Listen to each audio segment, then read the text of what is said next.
24 घंटे में ईरान पर बड़ा हमला करने वाला है, ये दावा किया है खुद ईरान के एक ऑनलाइन न्यूज प्लेटफॉर्म ने। ईरान इंटरनेशनल ने न्यूज एजेंसी रॉयटर्स के हवाले से दावा किया है कि अगले 24 घंटे में अमेरिका ईरान पर हमला कर सकता है। रॉयटर्स ने 2 यूरोपीय अधिकारियों के हवाले से ये जानकारी दी है, जिसमें यह बताया गया कि अगले 24 घंटे ईरान के लिए भारी पड़ने वाले हैं। रिपोर्ट में एक इजरायली अधिकारी के हवाले से यह भी कहा गया है कि अमेरिकी राष्ट्रपति डोनाल्ड ट्रंप ने ईरान पर सैन्य हस्तक्षेप करने का फैसला ले लिया है, लेकिन इसका दायरा और समय अभी स्पष्ट नहीं है।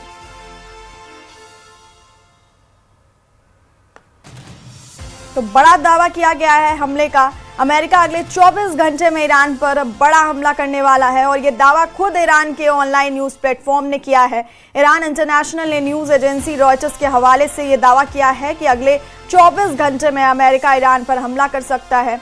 रॉयटर्स ने 2 यूरोपीय अधिकारियों के हवाले से यह जानकारी दी है, जिसमें यह बताया गया है कि अगले 24 घंटे ईरान के लिए भारी पड़ने वाले हैं। रिपोर्ट में एक इजरायली अधिकारी के हवाले से यह भी कहा गया है कि अमेरिकी राष्ट्रपति डोनाल्ड ट्रंप ने ईरान पर सैन्य हस्तक्षेप करने का फैसला ले लिया है, लेकिन इसका दायरा और समय अभी स्पष्ट नहीं है। तो अगले 24 घंटे ईरान पर भारी पड़ने वाले हैं। 24 घंटे में ट्रंप ईरान पर बड़ा हमला कर सकते हैं और यह दावा खुद ईरान के ऑनलाइन न्यूज प्लेटफॉर्म ने किया है। ईरान इंटरनेशनल ने न्यूज एजेंसी रॉयटर्स के हवाले से यह दावा किया है और ये कहा है कि 24 घंटे में अमेरिका ईरान पर हमला कर सकता है। रॉयटर्स ने 2 यूरोपीय अधिकारियों के हवाले से यह जानकारी दी है, जिसमें यह बताया गया है कि अगले 24 घंटे ईरान के लिए भारी पड़ने वाले हैं।